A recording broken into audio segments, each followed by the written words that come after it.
The year was 1985. Following Gambino crime family underboss Agnello Della Croce's death, his protege John Gotti became dissatisfied with how he was being treated by boss Paul Castellano and new underboss Thomas Bellotti. Catching wind of a meeting at Sparks Steakhouse on December 16th, Gotti masterminded the assassinations of Castellano and Bellotti, positioning himself to take over as the new boss of the Gambino crime family. Nothing about these events is funny, and it's debatable whether John Huston's New York mob-centric Oscar contender from the same year is either. But Jesse never saw it. Until now. This is Movies I Missed, 1985, Episode 3, Prizzi's Honor. I'm Jesse Munoz. And I'm Ryan Miller. This is Movies I Missed, 1985, Episode number 3. Today we'll be talking about the movie Prizzi's Honor. I feel like I already started off terrible saying that name, but whatever. I mean, they say it about 75 times in the movie. I thought you'd have it by now. I thought I would too. I thought I was ready for it, and then it came, and I totally fumbled it. But whatever. We're talking about this movie, Prizzi's Honor. Just a quick warning, we'll be discussing all aspects of this movie. That includes spoilers. Prizzi's Honor is a 1985 film directed by John Huston, starring Jack Nicholson and Kathleen Turner. It follows Charlie Partana, a loyal hitman for the powerful Prizzi crime family, who falls for Irene Walker, a mysterious and alluring woman. What Charlie doesn't realize is that Irene is also a contract killer with her own agenda. As their romance deepens, professional loyalties and personal ambitions collide, leading to a deadly game of deception, betrayal, and mob politics. I know everything. I know you made the hit on Netta Bino after the wedding reception when we met. I know you've been scamming us with Louie and your husband. I did the work on Netta Bino. I had nothing to do with what Moxie and his partner did. Louie Palo was so suspicious that he checked the car for bombs every time he started it. But he would have let some beautiful broad walk over, get in, or sit on his face. No matter how you got it in your head, Charlie, you're wrong. I had nothing to do with it. Nothing. Charlie, did you mean it that first night when you asked if I'd marry you? Charlie.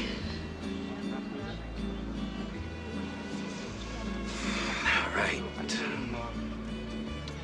The Prizzis are gonna have to believe me because I believe you. So, when could we get married? What do you say we have another one of those pineapple drinks or something? The honeymoon has already started. Kiss me, Charlie. Public? Ryan, what did you know about this movie? Like, I wanted to ask you that question because you chose it. I mean, I'd heard the name before.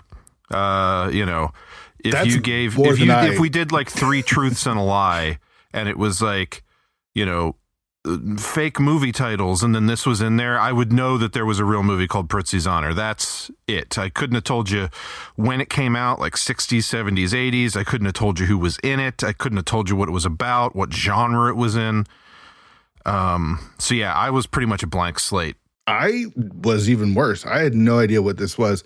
The only reason that I chose it is because I saw that it was nominated for Oscars that year. Like, I didn't know who was in it. When we were going through the movies to pick, it came up because I saw, it was like a Jack Nicholson movie with Angelica Houston and Kathleen Turner. I'm like, how come I don't know what this is? How come I've never heard of this?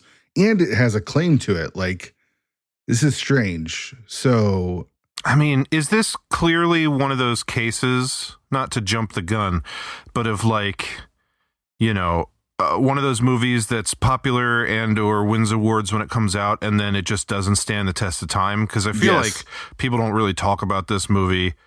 Like, is that what this is? Because that's what it feels like. It feels like it. This is only 4 years, right, before Batman. Yeah. And, a couple years after he's been, the 70s were such a big time for Jack. I just feel like no one ever mentions this movie. And we'll get into all the nominations that it had and the awards that it won. It's like, it was a big movie in 1985. Like, it did well. It had a lot of acclaim, and yet here we are 40 years later, and it's like I feel like it's completely forgotten, because it's not like I'm just saying like I haven't heard about it this year. I'm 43. I don't feel like and you and I did a movie podcast for 14 years, and I don't feel like I ever heard of the movie before. It's pretty nuts. So yeah, I mean, it feels like it's kind of a footnote in Jack Nicholson's career, especially at this point. But there's a lot to get to in this. Let's start a little bit with like who made it and who's in it.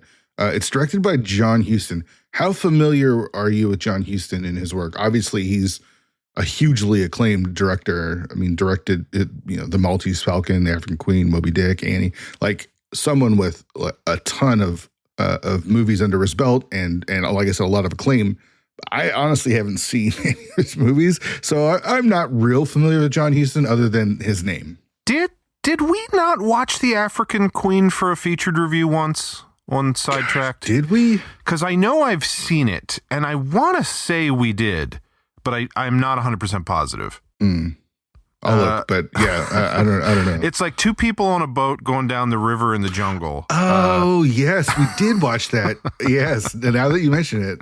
Fans we totally of did classic watch cinema are like, that's how you describe the African Queen? Yeah. Humphrey Bogart. Yeah. I mean, gosh, when did we watched it? Ryan, we watched it in 2014. So it's been a minute since we watched it. Yeah. February of 2014. Yeah, I mean, John Huston to me is, again, it's more of an association thing. Like you say, it's not like you say Steven Spielberg and I can name 20 things he's made, but I just hear the name John Huston and I know he's like a classical, respected filmmaker who made like some noteworthy movies before my time. Like, I've seen The Maltese Falcon. I think people consider it to be one of the best noir films out there. I feel like, in general, I like the idea of classic film noir more than I actually like classic film noir. It's one of those genres I've dipped my toe into, like, 5, 6, 7 times, like, over the years on Turner Classic Movies, and I'll, like, appreciate something here or there. I like some more than others, but, like, I didn't finish The Maltese Falcon and was like, holy cow, what a movie, you know? And then compared to what, like Citizen Kane, or maybe well, I mean, I'm thinking I wouldn't necessarily, like, you mean just in older movies or in film noir? Yeah. Because I wouldn't call Citizen Kane film noir. I mean, Citizen Kane was one, I watched that even before Maltese Falcon. God, that movie, I watched Citizen Kane probably around the time I was 20. And, it wasn't, again, I didn't finish the movie and was like, gee golly, that was incredible. But, like, I recognize the artistry of it, and it's a movie that I've bought recently from the Criterion Collection, and I want to rewatch because I feel like I'll probably have a different take on it or a new appreciation potentially now because it's been so long. And I find that with a lot of movies I rewatch these days that I haven't seen in a while. That's how it was for me, because I watched Citizen Kane recently. It was like, wow, if I had watched this 10 years ago, 5 years ago, I might not have appreciated it and enjoyed it as much as I have when I watched it recently. But have you seen Casino Royale, the original Casino Royale that he directed back in '67? With what's his name? From the Pink Panther movies Niven? and God. Peter Sellers. Yeah, Peter Sellers, because it was a comedy, right? The original Casino Royale. I've never seen it. I had no idea that there was an original. I knew that there was the books, but I didn't know there was an it was like a standalone. I'm pretty sure it's like a comedic take. I'm fairly positive Peter Sellers is in it, or I'm making a complete ass of myself. I'm looking at it. David Niven plays James Bond. Peter Sellers plays someone named Evelyn Tremble. But no, I've not seen that. That's like the one James Bond movie I haven't seen. But that's outside of the regular James Bond, like, quote unquote canon, right? Yeah. Yeah, that was just like a one-off, and then, they started the franchise proper with Dr. No with Sean Connery. Okay. But, I mean, I can point to... It's funny, like, so on Letterboxd, I pay to be a pro member, which the main thing that I feel like I get out of it, aside from no ads on the website, is I have a personal stats page that I can look at that tracks like my movie watching habits and things on a yearly basis and then of all time. And so one thing that it'll do is it'll tell you like what are your highest rated decades in film. And of course, my highest rated decades are like the 40s, 50s, and 60s, but that's only because I've seen so few movies from them. And if I'm going to catch up with something from that long ago, it's probably going to be of note. So it's like, of course, it's good. I'm going to give it a high rating. I'm not giving a lot of ones and twos from like movies from the 1940s, you know? And so it's like, I can appreciate that stuff, but it's rare that like, I don't know exactly what year it came out, but it's black and white. One of my all-time favorite movies, regardless of genre or era or whatever, is 12 Angry Men, the original. I mean, the remake for TV is no slouch either. I think both are great, but I mean, it's basically a remake with George C. Scott, and Jack Lemmon. But like that is a old black and white movie that I absolutely love and adore. And then there's like some westerns and some war movies from back then that I like as well. But yeah, John Huston to come way back around is just like, I know him as, you know, he made important movies, like I said, before I was born.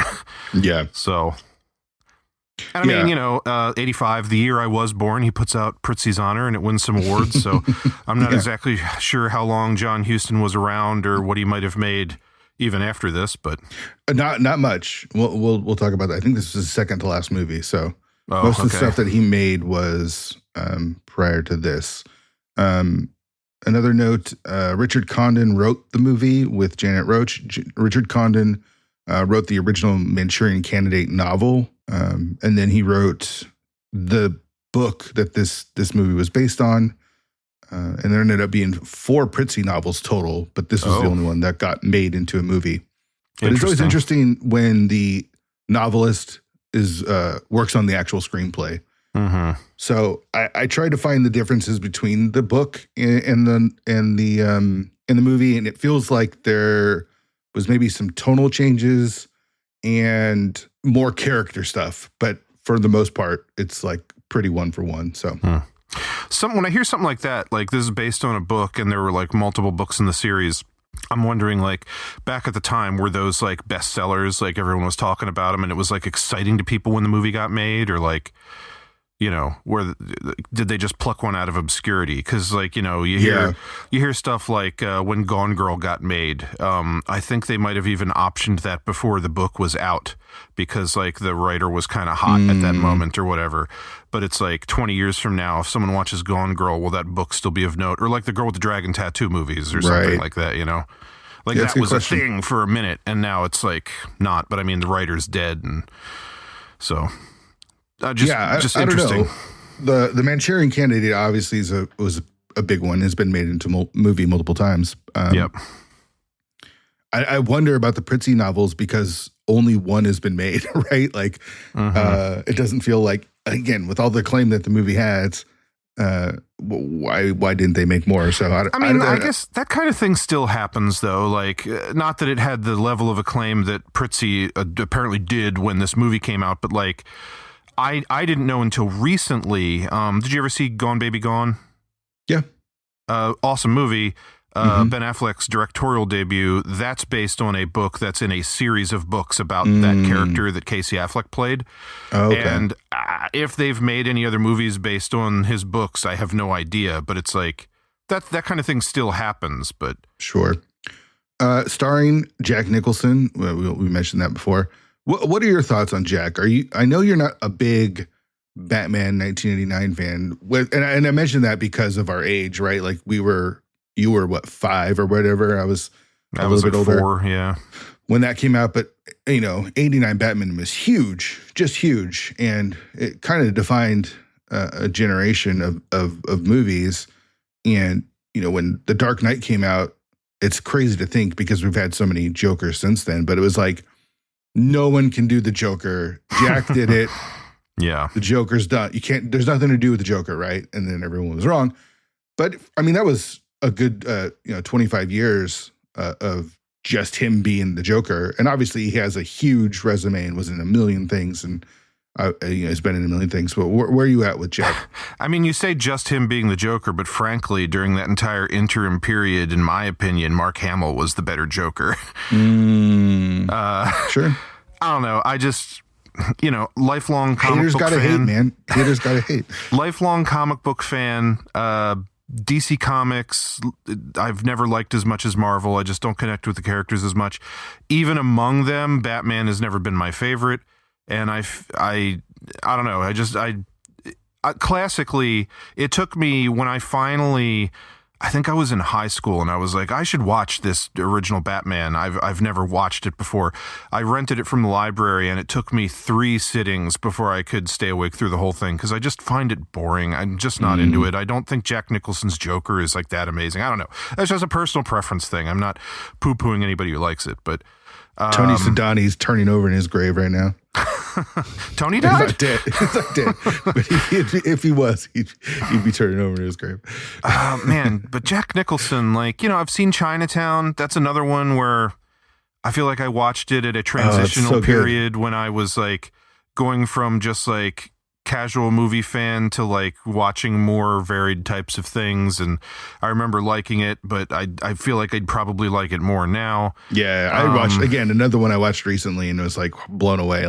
He's really good in that. Yeah, I mean, in more recent memory, but even as I say that, it's almost 20 fucking years old now. I think is The Departed. He's really good in.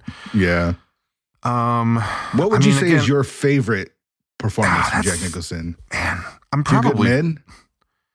I mean, he's great in that. He's not in it a whole lot, but I mean, that fucking courtroom scene is just the stuff of legend. Yeah, totally. Gosh, there's probably something that I'm just forgetting or not summoning at the moment, but the big movies are One Flew Over the Cuckoo's Nest, As Good as It Gets, Easy Rider, Chinatown. The Shining is a big one. Batman, yeah, of course. I've never loved The Shining, even as a Kubrick fan.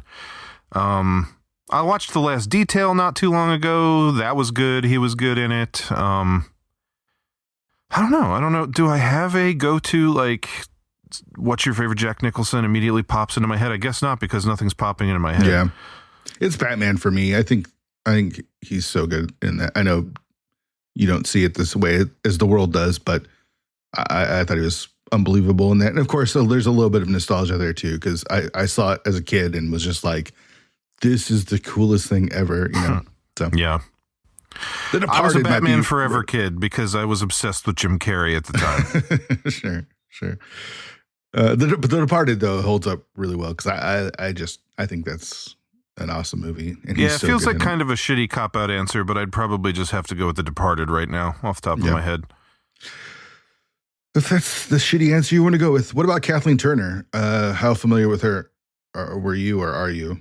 Not super familiar. Again, I could tell you that Kathleen Turner is the name of an actress, but looking her up, I've seen some stuff that she's in, but she's not a all-time favorite or standout actress to me personally.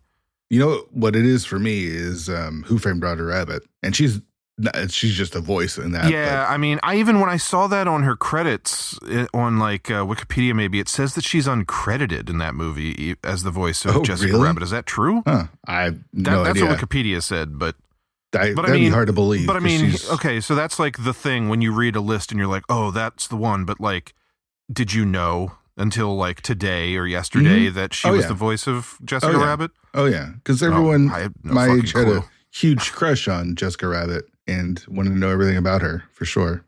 I didn't have that experience, I suppose. The other thing that I mean, I look at her filmography and there's a lot of stuff that I hadn't seen, but the one thing that I knew her from was Friends, and she played Chandler Bing's dad. So what? Yeah, you heard me right. I didn't misspeak. Okay. I never really watched Friends. Chandler Bing's dad. So I was more of a Seinfeld man myself. I mean, I like them. You can like more than one. Yeah, I like Seinfeld and The Simpsons instead of Friends. Okay. Yeah. So I honestly, the movies, I didn't really know her much from, but it was always Who Framed Roger Rabbit. And again, that was mostly just the voice. So Yeah, gun to my head, I couldn't have told you who did the voice of Jessica Rabbit. Yeah, Kathleen Turner. What about Angelica Houston? Again, all these names, I feel like these were like hot names in the 80s, and maybe the 70s, 80s. And Angelica Houston, I think the first thing that I saw her in was Ever After, the Drew Barrymore Cinderella movie, where she plays like the wicked stepmom. I really liked her in that, but that was kind of my only real impression of her. Angelica Houston, to me, aside from being Morticia in the Addams Family, which I feel like she was perfect for. Yes, I forgot about that. More recent memory, though, for me, she's in like 5 or 6 Wes Anderson movies, and I'm a fan of him. So, like, I feel like The Life Aquatic was like my awakening to her. Like, oh, she's awesome in this. And then she's in Royal Tenenbaums, and I think the Darjeeling Limited, and a couple of other ones. Maybe she was in The French Dispatch, but yeah, I like her in general. She's just got like an interesting and unique look. Yeah, I totally forgot about the Addams Family, but she was like chef's kiss in that. She was so perfect as Morticia Addams. So yeah, definitely a standout.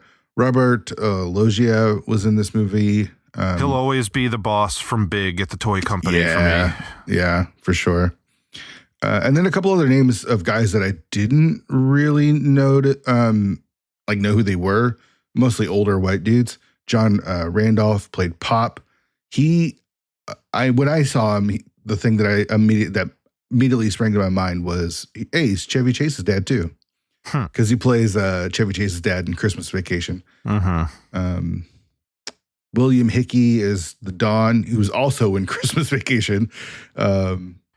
And he's the voice of Dr. Finkelstein in Nightmare Before Christmas, which don't even need to see his face, but just his voice is so unique. Yeah. I don't really know him, but I take it he's more of a comedic actor, right? I guess I just haven't seen him in any other than... I don't really know. I mean, I know his voice from Nightmare Before Christmas, and when I looked him up, I saw that he was Toulon, I think, in Puppet Master, which is like a horror movie franchise from Full Moon Features in like the 80s and 90s. Okay. I've only seen the first one, so I've seen him in it, but I mean, I watched it so long ago, I don't really remember. I think he might be the guy who built the puppets originally, but I don't know. Okay. Lee Richardson was Dominic Prizzi, and then had a couple of quick notes. Lawrence Tierney was in this in a brief scene as like a policeman. One scene. Yep. And then this was Stanley Tucci's first movie, and I think he doesn't even have a line. I think he's just probably one of the, I think he was credited as soldier or something like that. He was just one of the mob guys. Well, I may not have the Kathleen Turner tidbits, but Lawrence Tierney played Elaine Bennis's dad. He sure did. Yes, he did. That's the first thing that I thought of when I saw him. I was like, of course. Yeah. I just see his mug, and like before even Reservoir Dogs, I just think, I'm going to the bathroom. He only did the one episode, right? Yeah, apparently he was kind of creepy and weird behind the scenes, so they never asked him to come back. That's interesting. I didn't know that. That's funny. Apparently, like as a joke, he like stole like on Jerry's apartment set, he like stole one of the kitchen knives and hid it in his sleeve, and then like as a joke did the like psycho and pretend to stab someone, and they were all like, "This is weird," and they never. He's asked also him like to come a back. scary looking dude, right? Like that would be intimidating. Yeah. He's the voice and the presence is just kind of intimidating. So, not surprised. Yeah. All right. Well, let's get to the movie. Like, I don't know how you feel about it. Obviously, my tenor is not great, but. Okay, so the big hang up for me is after watching the movie, I kept reading about how this was a comedy. It was like, this is a black comedy film or dark comedy film. And I'm like, it was like the only thing that was comedic to me was the music. Like the movie opens up and I'm like, it has this sort of like bouncy like theme going. And I'm like, what is this? This doesn't feel like a mob movie. It feels a little bit more like comedic. The only problem is there's, to me, and maybe I'm wrong, and if you can tell me how you felt, there was not a laugh to be had in this movie. Yeah, I mean, I didn't find it funny either. I was kind of questioning the whole time, like, is this meant to be humorous or is it meant to be taken seriously? Like, there's little bits and moments here and there where I'm like, oh yeah, this is supposed to be lighthearted. But then more often it's kind of like dark and like by the end, like it's pretty serious when, you know, they're making the deals and they're trying to force, I mean, and then Jack Nicholson does end up killing his wife. Right. And That was a surprise. like that was not like, funny. that wasn't funny. Like, it's like you read the brief like plot synopsis where it's like two hitmen who don't realize they're both hitmen fall in love and get married, and then they're contracted to kill one another. Like that, you can imagine a comedy made out of that elevator pitch. It's like Mr. and Mrs. Smith, yeah, right? Like I feel like that's like what hopped into my head as well, kind of thing. Like, but this, I don't know. It's like that actual element of they're supposed to kill one another doesn't come until like very late in the movie. I don't know. Like, I was thinking to myself, is this supposed to be a comedy because it's not very funny? I'm like, is this supposed to be like a thriller because it's not particularly thrilling? There's like that one scene where they kidnap the guy and Kathleen Turner shoots that innocent woman in the head. But it's not like heists and shootouts. It's just kind of like a drama about the mob that's like slightly less serious than like The Godfather. I don't know. it's weird because it opens up like The Godfather being at a wedding. Not one for one, but it definitely like immediately like, oh, this feels like The Godfather. Oh, let me ask you this. The first question that I have is, when does this movie take place? Because there's times that it feels like it's the 20s or the 40s. And then there's things like the World Trade Center and the phones and some of the technology feels like it's from 1985. When does this movie take place? I assumed it was supposed to be modern for when it came out in the 80s.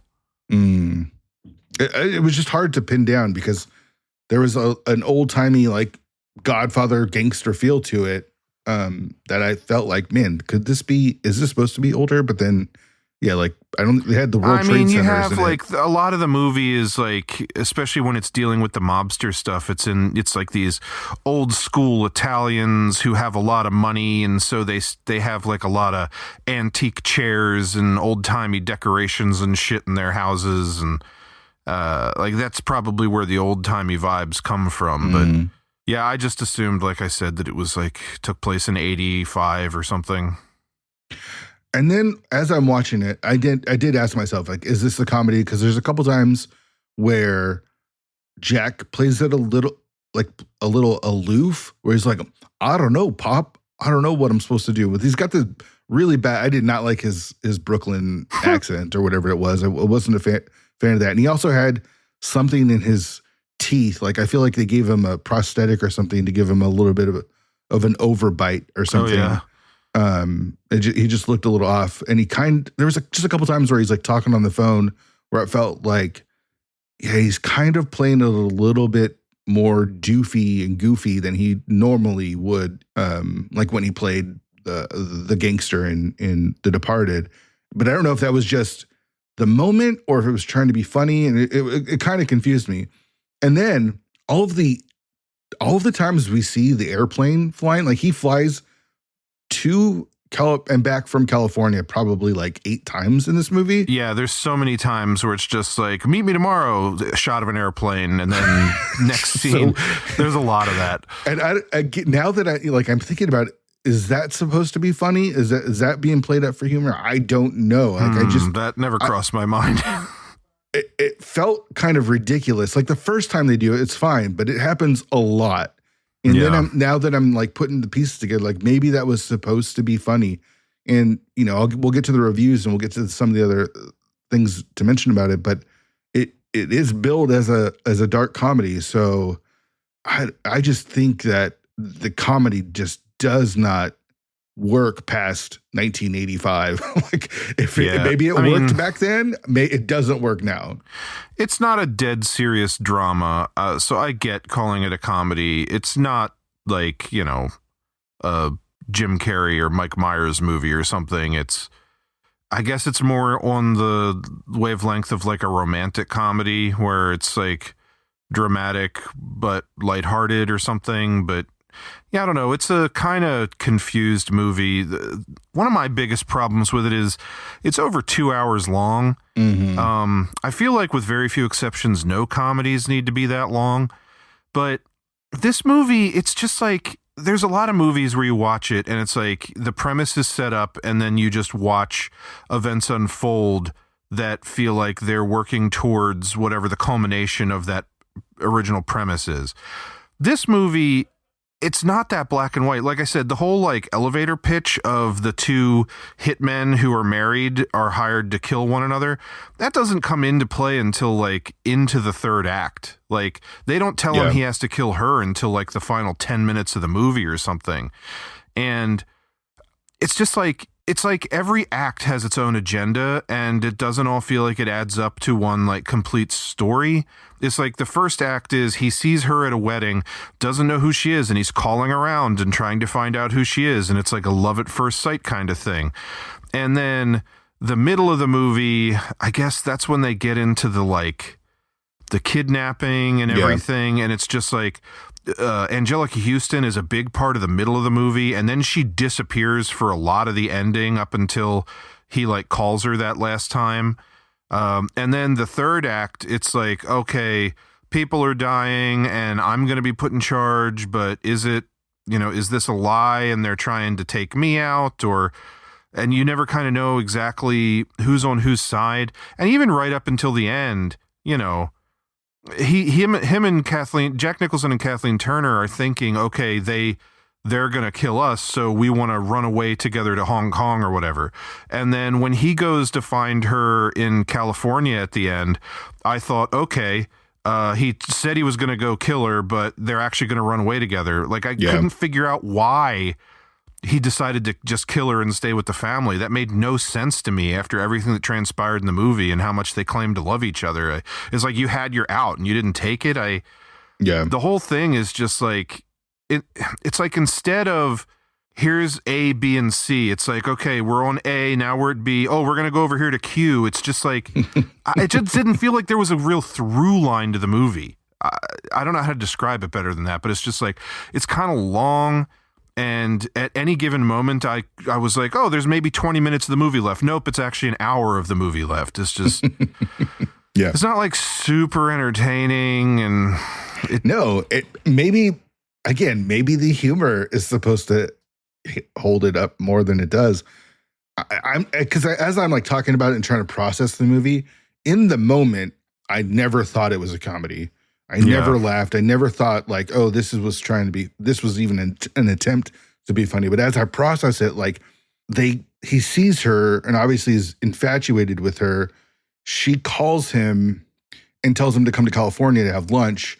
And then he's like, I love you. Let's get married. And maybe that is, again, it was so weird in the moment. Maybe that's playing up the jokiness of it all. I don't know. Maybe it just felt like, oh, I loves you and I'm in loves with you and I got to have you. Are you married? No, I don't even really know your last name, but let's get married. This song, or like they go and listen to the song and he's like, I'm going to remember this for the rest of my life. This song is so, I'm trying to think and process, was that supposed to be funny? Was it supposed to be played for laughs? Because it didn't feel like real characters. I recently rewatched the Godfather, and it's not fair to compare it to The Godfather, but what makes that movie work so well is everyone feels real. It feels like real life, and it feels like these characters are real people.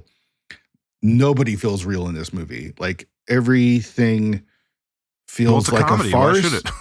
That's the problem. It doesn't feel like a comedy. It would be one thing if it leaned into the humor, and I'm all for like a dark comedy, like make it dark and funny. I just didn't get it, and maybe that's the problem. Is it just doesn't age at all? That I think is maybe my biggest problem. Like the Don, William Hickey, he's so over the top, and again, I can't tell if it's supposed to be funny or not. Like he's playing it ridiculous. but I don't know if that's just him or if that's the humor. You know what I mean? Like that was my question. Is he supposed to always be funny in everything he does? Or is he a real, like, can he do drama too? And it's just tough. It's tough. It was tough. Yeah, I mean, it seemed like he was supposed to be sort of sinister because it's like, yeah, he does have all this power and he could have you killed at a moment's notice, but he's kind of frail and unassuming, but you should still fear him. But then, I don't know, like, the moment when Angelica Houston goes to see him and he keeps asking her if she wants a cookie, like, was that when people were laughing in the theaters in 1985? Or I don't know. We need someone that was our age in 1985 to be a guest on the show and explain if they were laughing when they saw this in the theaters. Yeah. Angelica Houston, I didn't really understand what she was doing in this movie. I thought she was good. I thought her performance was good. Her accent was way more believable than Jack's. Maybe that's because I've seen her in less things than I've seen Jack Nicholson in. But Jack Nicholson also just has a very unique voice that it's like, I feel like it could be kind of like Michael Caine when we watched the Cider House Rules in season 1, where it's like his voice is so unique and recognizable that if he tries to do anything to it, it just feels wrong. Yeah. Yeah. It wasn't that bad. I'll give him that. It wasn't that bad. Yeah. But she was good. And I thought her accent was good. So was her goal to always get with Charlie? Was that her end game? I don't know what she really wanted. I don't really know what her goal was. I couldn't tell if she wanted to be with him or if she wanted to fuck him over, because like they were originally together and then she found out he was cheating on her. And so that's what made her like turn on him. And that's why she got kicked out of the family. But then she wants back in the family, which at the end, I guess she achieves by she's going to be with him. I don't really know. It just felt kind of shoehorned in. Like she either needed to be a bigger part of all of it or less. Again, she disappears from the movie for like a good stretch because after she goes to the Don and tells him about Kathleen Turner's character, she disappears from the movie entirely. Until, is it after Jack Nicholson kills his wife, then he calls her up and you get the impression like maybe they'll be together again or something? Well, she has that one scene with her dad where she like puts on the makeup and looks like she got beat up and says that's after like they have sex, him and Jack Nicholson and her, where he like goes to see her in the middle of the night. I thought that was way earlier. Maybe, I don't know. Well, it's like not long after, because I think the insinuation is because she tell her dad that, she basically insinuates like he raped me a bunch of times, and then the dad puts the hit on Jack Nicholson. Yeah, I don't know. It's hard to remember the timeline of everything. It's all kind of blurry, even though I just watched it like 2 days ago. Yeah. Probably because it's kind of boring. Like the movie's just boring. For a mob movie, it's just kind of boring. I have to agree. It's pretty slow. It kind of meanders a bit. It wasn't exciting. It wasn't funny. It wasn't particularly clever or quirky. I didn't really like any of the characters all that much. Everyone was like, not even to speak of anyone's performances, but just like the characters weren't that interesting. Yeah. I don't know. It just, I don't know. I watched it. Now I have watched it. Sure. Let's talk a little bit about the box office. The budget for this movie was $16 million. Ended up grossing $26.6 million worldwide. It debuted in 700 theaters, which is a little on the low side on June 14th, and it grossed $4.2 million in that first weekend, at number 4 behind Rambo: First Blood Part 2 in its 4th week, Goonies in its 2nd week, and Fletch in its 3rd week. Stiff competition. Yeah, it didn't debut high. It dropped 21% in its second weekend, grossing $3.3 million in 6th place, and was only in theaters until the middle of July. So now, see, that's just Prizzi. I know that it won some Oscars and/or was nominated for some, but it's just telling. How many Oscars did Rambo: First Blood Part 2 win? 0, probably. Would be my guess. What's up, Academy? How many Oscars did The Goonies and Fletch win? Yeah. But apparently this movie was deserving of something. Yeah. It's just funny that it debuted 4 weeks, a whole month after Rambo First Blood Part 2 had been in theaters, and it was still number one. Like, that's just funny to me. Yeah. And it's like, I hear those numbers, $16 million budget, 26.6 box office worldwide.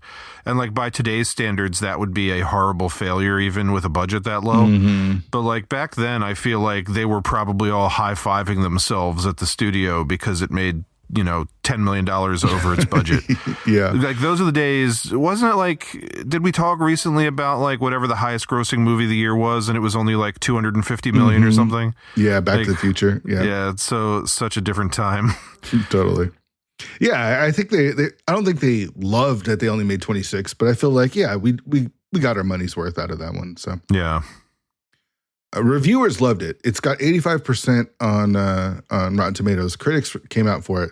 Roger Ebert said, John Huston's Prizzi's Honors marches like weird and gloomy clockwork to its relentless conclusion.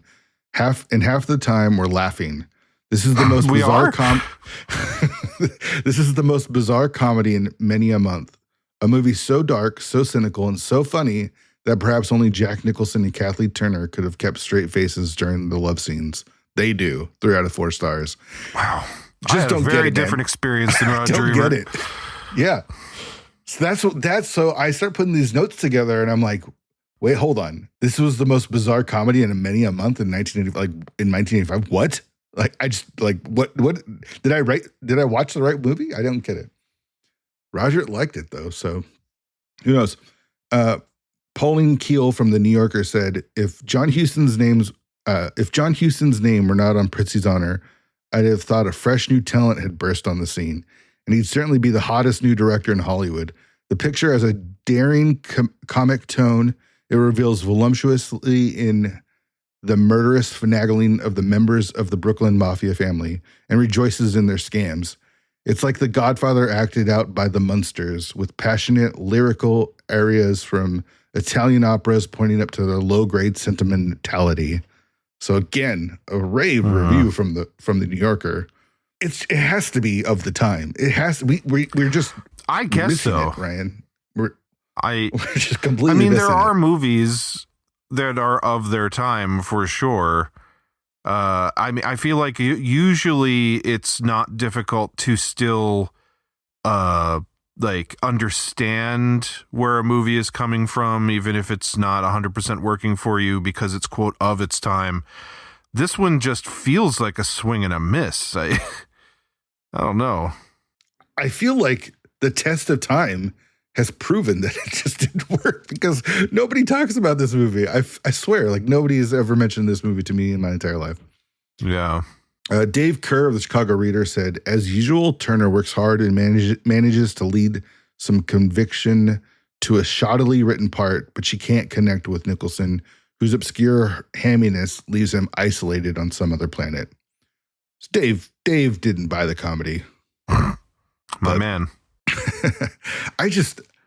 For me, I think the hard part is what was the humor? Like, where was the humor? What am I missing? Like, I feel like when you watch, like, we watched Spies Like Us a few weeks ago, you could see the attempts at humor, right? That's obviously a more, it's a more overt comedy. Yes. I guess this is like subtle, and it's supposed to be more of just like the like societal awkwardness or something. But again, maybe it's just that like our like, you know, the landscape and the way people talk and react in certain situations is just so different now or something. I don't know. Yeah, it's a head scratcher. I almost like I feel like I need someone to explain it to me. All right. As far as awards go, it had 8 Academy Award nominations. That's fucking ridiculous. 8 Academy Award nominations and 1 win. Nominated for Best Picture, Best Director, Best Actor for Jack Nicholson, Best Supporting Actor for William Hickey, Best Supporting Actress for Angelica Houston, which she won, Best Screenplay based on material from another medium, Best Costume Design, and Best Film Editing. Costume design? I guess. It was. I don't know about that one, man. This is our first chance to talk about the Oscars, because the other movies that we've covered so far this season haven't been Oscar worthy, at least.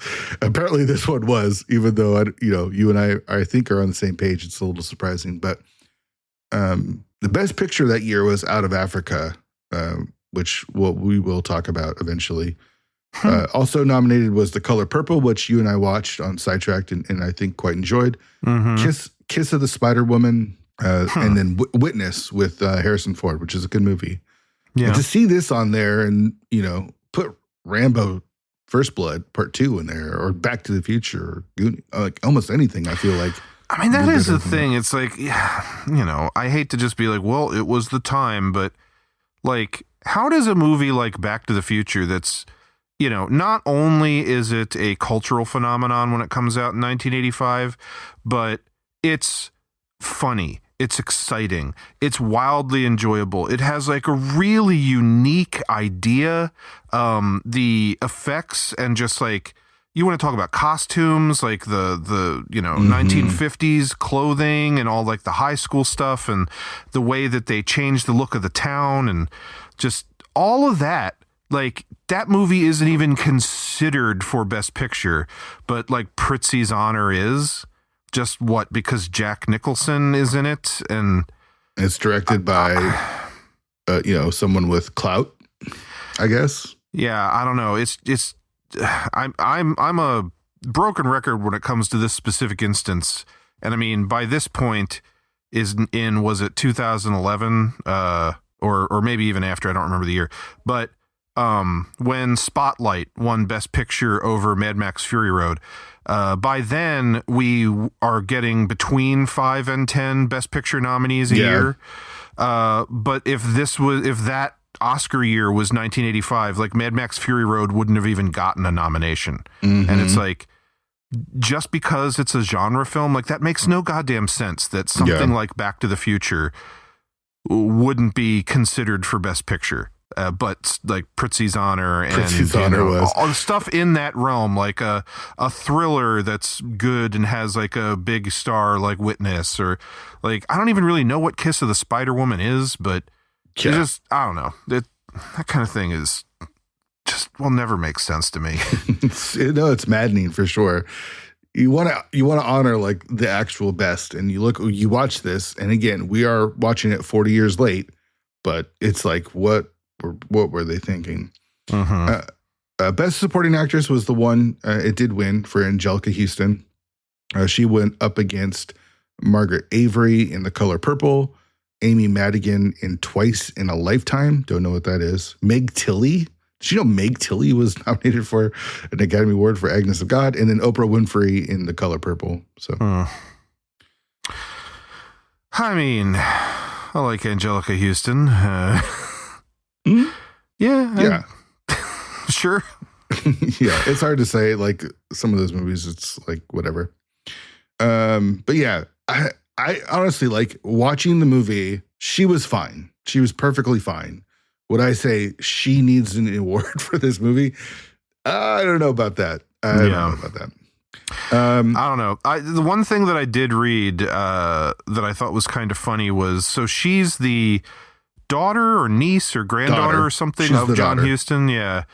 And she was cast in the movie, and I guess someone like an executive at the studio or whatever didn't want her in there and was like, she's only in there because she's related to the director, and then she wins Best Supporting Actress. Yeah. Not only was she related to the director, her and Jack Nicholson were dating at the time. They eventually were married. Yeah. So it was like, you're the daughter of the director, you're dating one of the biggest stars in the world. We'll give you this part, but don't ask for much. By the way, you were going to win an Oscar. It did have 2 BAFTA nominations and 1 win. Best Actress in a Supporting Role, again for Angelica Houston. Didn't win, but Best Adapted Screenplay won. The BAFTAs, 6 Golden Globe nominations and 4 wins. It won for Best Motion Picture, Musical or Comedy. Best Actor in a Motion Picture, Musical or Comedy for Jack Nicholson. He won that Golden Globe.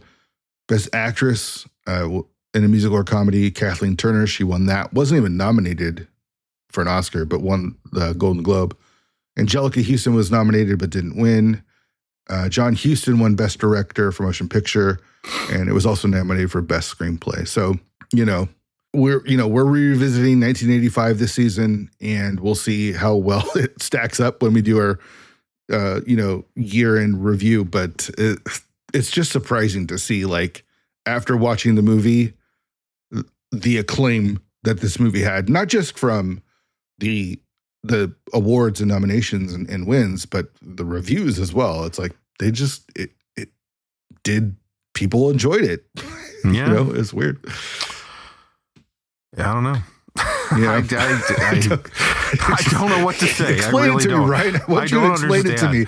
Like the movie has some big names in it, but in the act of watching it, it's the best way to describe this movie is it's fine. It's okay. Mm-hmm. Yeah. It's not terrible. It's like a relatively competently made movie with, like, I guess, an okay premise, and it's just, I don't know. It's not super compelling. It's not funny. It's not exciting. It just is. And I mean, yeah, I think my expectations, knowing that it was, Oscar nominated and one of the bigger pictures of the year, were a little too high going in. It's got big names, Jack Nicholson and Kathleen Turner and Anjelica Huston, and it's got a claim to it. Let's go. You know what I mean? Like, let's go. I'm ready for this. And then I'm watching it. It's just like, what? This is, it's not, you're right. It's not terrible, but I'm like, what am I missing? And I feel like that's just kind of the summary of my feelings of this movie is like, what am I missing? I feel like there's something, I'm not in on the joke. I'm not, there's something that people are hiding from me that I just don't get. And yeah, I don't know. Yeah, it's like, if it is kind of a forgotten movie now, I don't begrudge that fact. That's kind of how I feel about it. Yeah. Like, I'm not running out to tell anybody you have to see this. Yeah. So as far as cultural impact, it's hard to say that it actually had much of a cultural impact. Maybe at the time it did, but it hasn't lasted. Some things I found were the idea of it subverting the mob genre. Unlike traditional mob movies that focus on loyalty and honor, Prizzi's Honor brought dark comedy into the mix. Again, this is not my words. It blended crime, romance, and satire in a way that influenced later films like The Sopranos, which also mixed humor with organized crime. If I had known it was a comedy, maybe I would have been more aware of the comedic piece, but I wasn't. So I don't know. That's tough. It was John Huston's second to last movie. And then this also catapulted Anjelica Huston's career into being like an A-list actor after she won the Academy Award for this flick. So, do you know what Huston's last movie was, John Huston? I don't, but I can tell you in 1 second. Anjelica Huston had done some things before this, but this was her like real breakout. And again, being in a relationship with Jack Nicholson didn't hurt as well. The last movie that he did was 2 years later called The Dead. Oh, with his that's son. A generic title. Yeah, written by his son and also starring Anjelica Huston. Don't know much about it. Period drama film. Yeah, the thing about Anjelica Huston is, like, you say that this like launched her into A-list status, and I believe it. I mean, but to me, because the things I know her from are like the Addams Family and Wes Anderson movies, she feels like a character actress to me. Like, this is probably the most like serious dramatic role I've ever seen her in. And I'm sure there's a ton of other movies from like the late 80s and through the early to mid 90s that are more like dramatic performances, but I know her mostly as she's like the mom in a comedy about weirdos who live in an old mansion, and you know, everybody in a Wes Anderson movie is like stilted and unusual on purpose. Yeah. So yeah. I mean, I like her, but it's I don't think of her as like leading lady or whatever. Yeah, in the 80s she was. I mean, mostly through the 80s and early 90s, and I feel like Addams Family probably cemented that as well, right? Like her and... That was early 90s, yeah. Yeah, I mean, with the work that you're talking about now, how old is she now? She's in her 70s or something? She's in the John Wick movies. 73. Oh, is she like part of the like concierge or whatever it's called. She's some member of like a secret fucking underground society that think they're so fucking cool with like tattoos and shit, which is like everybody in those movies. I know. She's in the third one. I think I remember the scene she's in. She's in like an underground lair with a bunch of badass looking people in the sewers under the city or something. And I believe she's going to be in the Ballerina that comes out this year. Oh, yeah. Yeah. I think I've seen the third one. I think I actually saw the third one in the theater. I don't remember it. I haven't seen the fourth one. I think she's the one that like gives him passage to go chop his finger off in the desert to forgive his whatever. I don't know. Yeah. That sounds those movies are so overcomplicated. I liked the first John Wick. I thought, it started out as you killed my dog, now I kill you, and now it's like it's so complex. Yeah, I feel like even the second one was like still pretty simple, but like doesn't he like die in the third one or get thrown off the building or something at the end of the third one? He dies in the fourth one. Spoilers. I haven't seen that one. They shoot him or shoot at him and he falls off a building, but then he's like, he pulls a Batman, and when they look at where his body should be, he's gone. Okay. Yeah, I wanted to watch the fourth one, but it was like 3 hours long, and I'm like, it is 3 hours long, which also is completely unnecessary. Yeah. I have access to it. I bought like all 4 of them for like $10 or something. It's just like, do I really want to sit down to watch 3 hours of like the stupid assassins like they live in this make-believe world where everyone is an assassin. It's like it loses all of its appeal to me. I don't know. Lore. Yeah. I don't need lore in my John Wick. I just want. Well, that's all those movies are now. I'm sorry, but lore and style. Yeah. All right, back to what are we talking about? This is how exciting Prizzi's Honor is to talk about. Is just like anything else, please. Some of the last notes before we get out of here. Based on a novel with the same name, first of 4 Prizzi novels, all following the same character, the Charlie character. I don't know where it goes. I didn't really care to look. I wasn't that interested to find out what happens in the other Prizzi novels. I think one of them is a prequel. Other than that, I don't know. I mentioned this film debut of Stanley Tucci. John Huston was 79 when he was nominated for the Academy Award for Best Director, making him the oldest person nominated for the award. Huston held the record for nearly 40 years until it was surpassed by Martin Scorsese, who was 81 when he was nominated for Killers of the Flower Moon. So, I mean, part of it is like, it makes me wonder, okay, John Huston is like this classic, beloved, like old Hollywood guy. Like how much of the acclaim for this movie was just because it was him? Yeah. You know? Yeah. And Jack, right? Jack is huge by this time. But 1985 is huge. Is it people don't want to upset Jack Nicholson? I don't know. All right. I think I know the answer, Ryan, but I'm going to ask you, did you miss Prizzi's Honor? Considering it was never even a footnote in my mind, no. I didn't miss it. I didn't terribly anticipate it. Yeah. But now I've seen it. And gosh, I think this is our 3rd episode, and I'm 0 for 3. Like, not a great start for 1985. Yeah, I'm right there with you. I mean, have we just seen all the good movies from 1985? That might be the problem, is we just seen the good ones, and there wasn't as much left over, and there's a reason why we missed 1985. But yeah, Prizzi's Honor, like, it's not terrible. I wouldn't give it like a 1 or even a 2. It's like the 3rest of 3s. I feel like I've probably said that a lot, but it's just so forgettable. Ask me about this movie in a month, and I won't even be able to tell you about it. It's just gonna be like seriously. Long gone. Like it's just so forgettable. It has no character or style or anything that will hook you or keep you in it at all. And so, yeah, didn't miss. Thank goodness they didn't adapt the other 3 books. Maybe there was a reason. I did read that they were going to try to do some of the sequels, and it just never got off the floor. But I don't know. Take that, John, Jack, Kathleen. Yeah. Make a better movie. Thanks for this one, Jesse. That's what I do, man. That's what I do. All right. I think that's going to do it for this one. Come back next week when to hear us talk more about John Wick. Yes, we're going to be breaking down some more movies other than the movie that we watched, because we are watching Red Sonja. So Yeah, put on your sandals and pick up your swords and grab a bag of magic. I don't know.